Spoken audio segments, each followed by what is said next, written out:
Good evening. The world woke up this morning to a Middle East that no longer looks the way it did 72 hours ago. The United States and Israel have launched the most extensive coordinated military operation against Iran since the Islamic Revolution of 1979. The Iranian supreme leader is confirmed dead. The world's most critical oil corridor is effectively shut down, and the global economy is absorbing a shock that no financial model fully prepared for.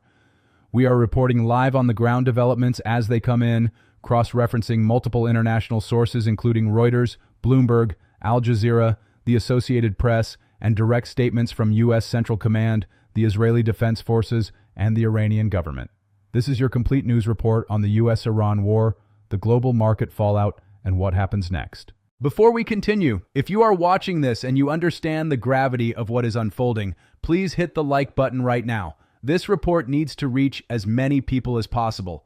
Share this video immediately with your family, your friends, and anyone you know who needs to understand what is happening in the world today. Subscribe to this channel and press the bell notification so you receive our updates the moment we publish them. We are covering this story around the clock, and the next 48 hours will bring developments that every informed person needs to see in real time.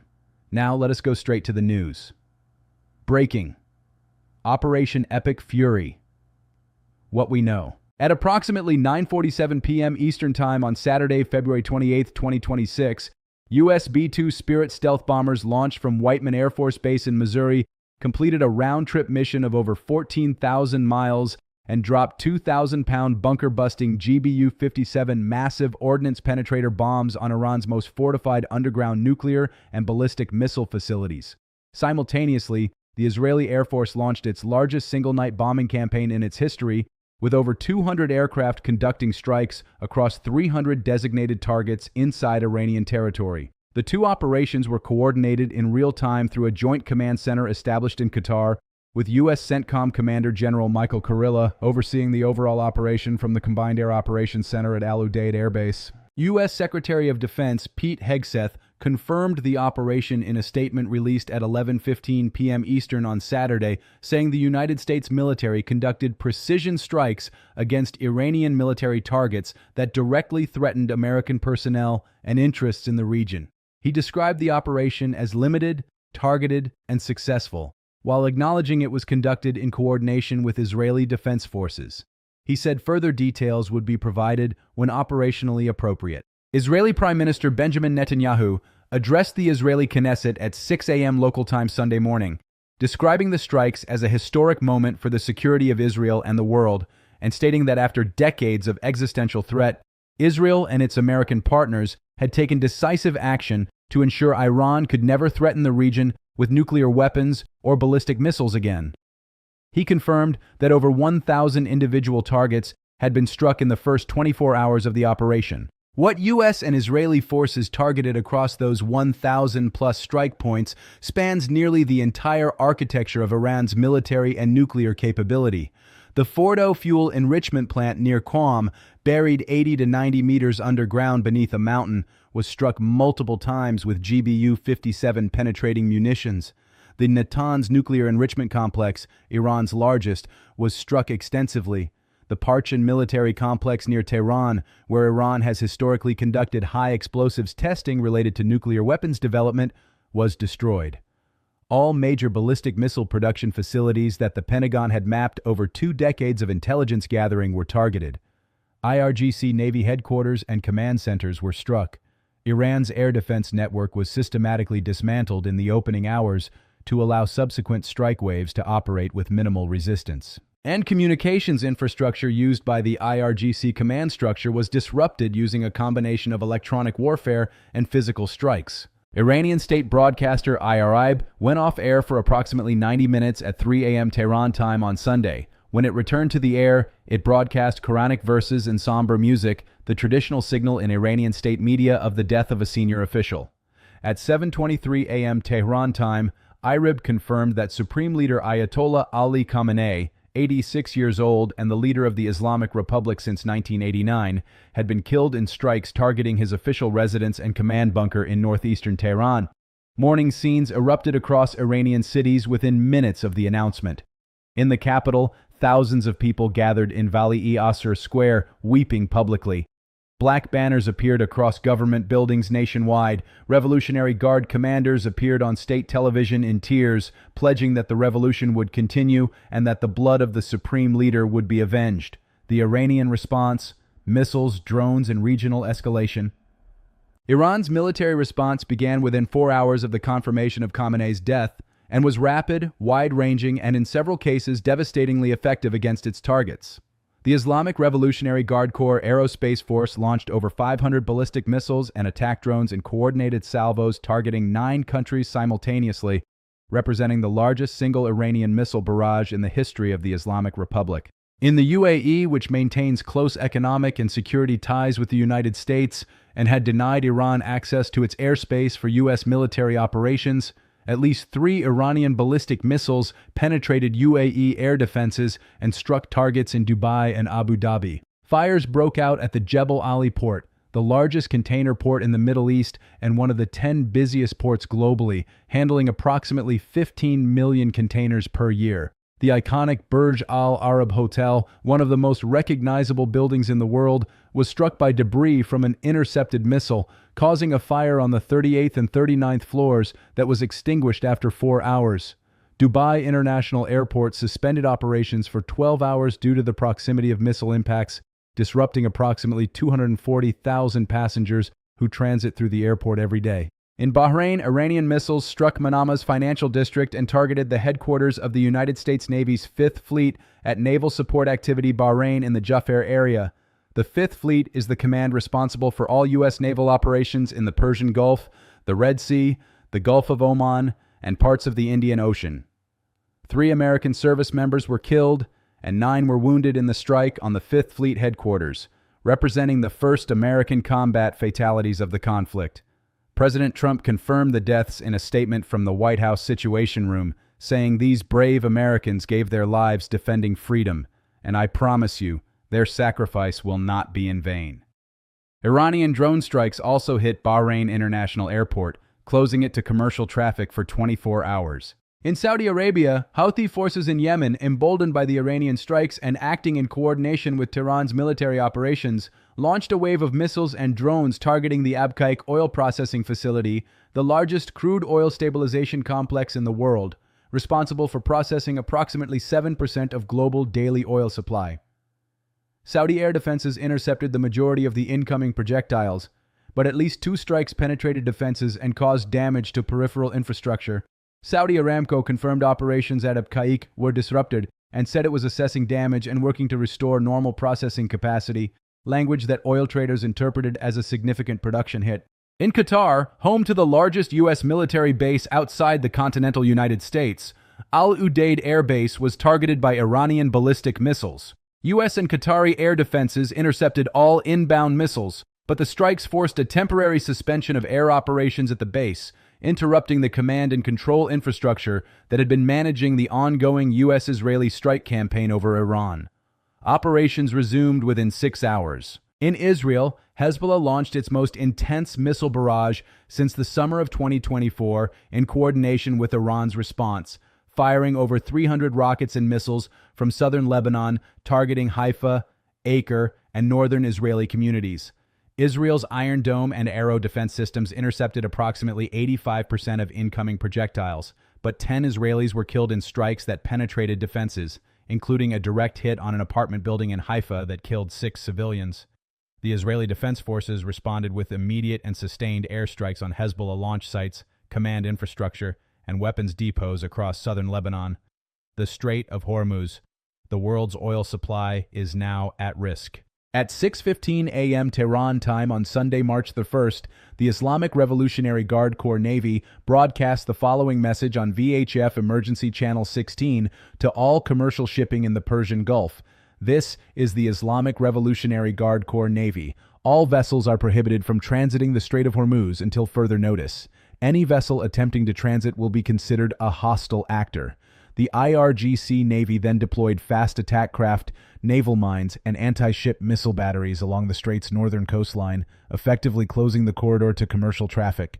The Strait of Hormuz is 21 miles wide at its narrowest navigable point and carries approximately 20 to 21 million barrels of oil per day, representing roughly one-fifth of the entire world's daily oil consumption. It carries the crude oil exports of Saudi Arabia, Iraq, Kuwait, the UAE, Qatar, and Iran itself, feeding refineries in China, India, Japan, South Korea, and Europe. Qatar's LNG exports, which supply approximately 40% of Europe's liquefied natural gas imports, also transit the strait. There is no fully adequate alternative. The Saudi East-West pipeline and the UAE's Fujairah pipeline exist as partial alternatives, but together cannot replace more than 3 to 4 million barrels per day of capacity, a fraction of the strait's total volume. By Sunday afternoon, marine tracking data showed over 115 tankers anchored or drifting outside the strait's entrance, unable or unwilling to attempt transit. The world's two largest marine insurance syndicates, Lloyd's of London and the Norwegian Mutual, announced they were suspending coverage for vessels transiting the Strait of Hormuz effective immediately, making it commercially impossible for any tanker captain to enter the strait regardless of their willingness to take the physical risk. Oil markets opened with extraordinary violence on Monday. Brent crude, the global benchmark, opened at $73.04 per barrel on Sunday evening in Asian trading and immediately moved higher, trading as high as $82.36 per barrel by Monday morning, a gain of more than 13% in a single session. U.S. West Texas Intermediate crude rose to $78.50 per barrel. Goldman Sachs published an emergency note to clients Monday morning, estimating an $18 geopolitical risk.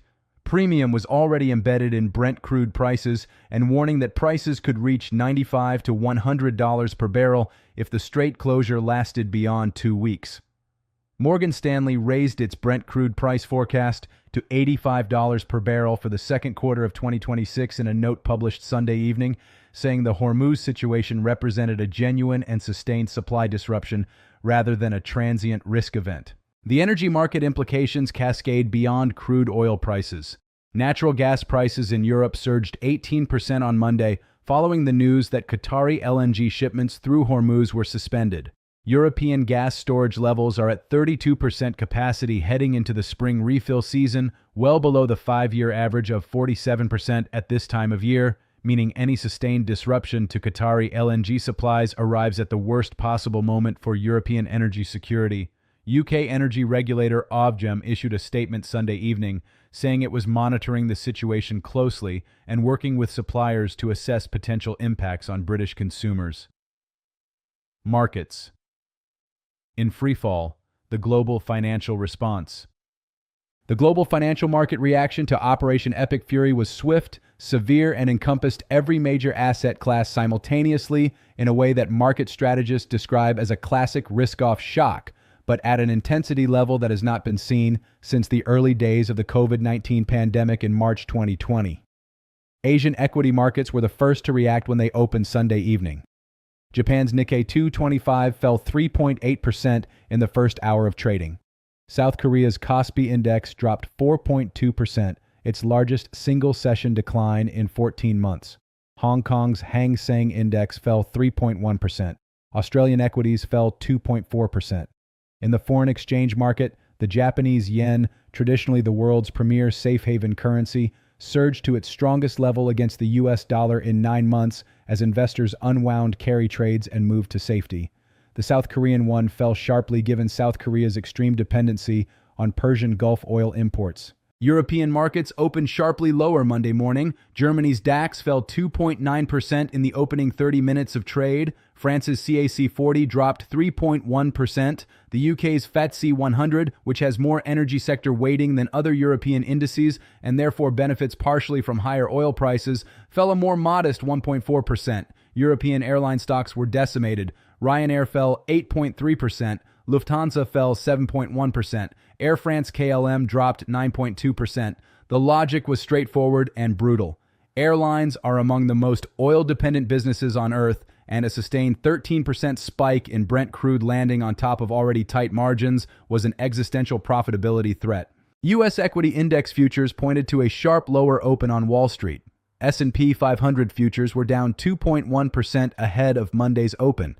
Nasdaq futures fell 2.7%, reflecting the market's knowledge that prolonged energy price shocks historically compress consumer spending and corporate investment, both of which reduce demand for technology products and services. Dow Jones futures fell 1.8%. The CBOE Volatility Index, known as the VIX and often called the market's fear gauge, surged to 28, its highest reading since October 2025, signaling elevated investor anxiety and expectations of continued large price swings in the days ahead. Gold's response was the mirror image of equities. Spot gold opened Sunday evening near $5,092 per ounce and moved sharply and steadily higher throughout Asian and European trading hours, touching $5,406 per ounce by Monday morning before consolidating near $5,390. Silver rose 4.1% to $95.80 per ounce. Platinum and palladium both gained more than 3%. The entire precious metals complex was moving in perfect unison with the escalating geopolitical danger, as investors sought assets with no counterparty risk and no dependence on the normal functioning of the global financial system. Bitcoin, which some market participants had begun calling digital gold and which had been recovering from its February lows near $74,000, fell sharply to $71,200 on Sunday evening as risk assets across the board came under selling pressure. The crypto market's response confirmed once again that during acute geopolitical shocks, Bitcoin trades as a risk asset rather than a safe haven, moving in the opposite direction from gold. The diplomatic picture. Is there a path to de-escalation? The diplomatic response to Operation Epic Fury was rapid and came from every corner of the international community, but the picture it painted was one of profound division rather than unified condemnation or support. The United Nations Security Council was convened in emergency session at 10 a.m. New York time on Sunday. The US and UK vetoed a Russian and Chinese-sponsored resolution calling for an immediate ceasefire and describing the US-Israeli strikes as a flagrant violation of international law and the United Nations Charter.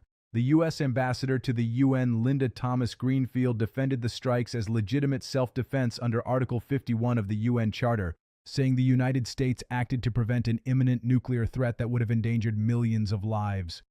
Russia's ambassador, Vasily Nebenzia, called the strikes an act of international piracy and said Moscow reserved the right to take all necessary measures to protect international law and global stability. China's ambassador Fu Kong said Beijing strongly condemned what he described as unilateral military aggression and called for immediate cessation of hostilities, but stopped short of announcing any specific retaliatory measures. Russia announced it was suspending all arms control dialogue with the United States indefinitely and recalling its ambassador from Washington for consultations.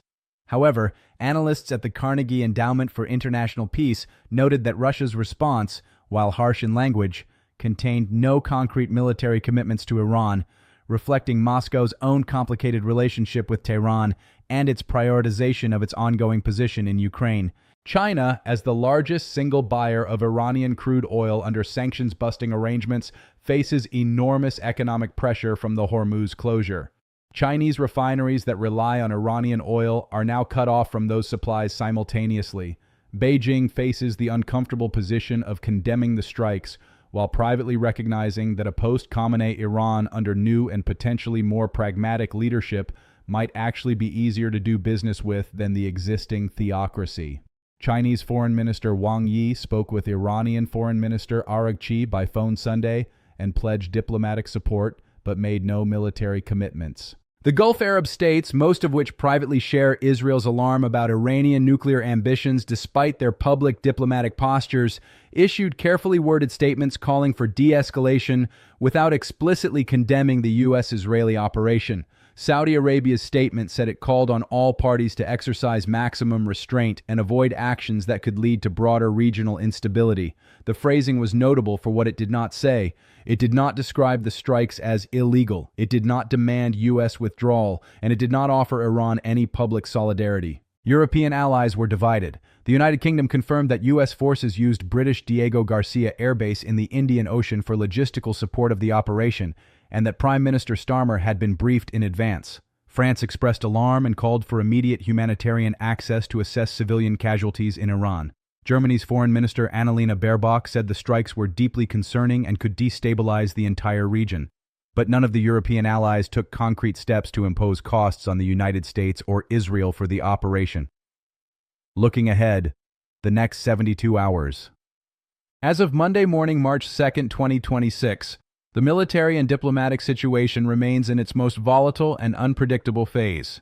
U.S. Central Command has confirmed that strike operations against Iranian military targets are continuing, with additional B-52 bombers repositioned to Diego Garcia and the USS Gerald Ford and USS Abraham Lincoln carrier strike groups, both now operating in the northern Arabian Sea within strike range of Iranian territory. Iranian military commanders have vowed to continue their missile campaign against U.S. and Israeli targets throughout the region indefinitely, calling it an open war that will not end until the invaders leave the region.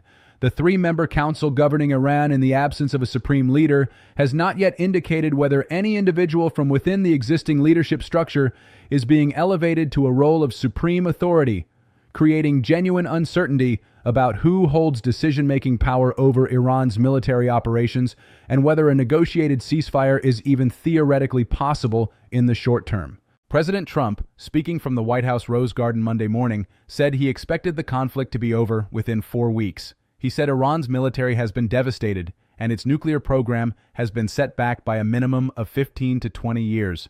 He also said the door remains open to a deal and that he had authorized back-channel communications through Omani intermediaries, the same channel that facilitated previous U.S.-Iran nuclear negotiations.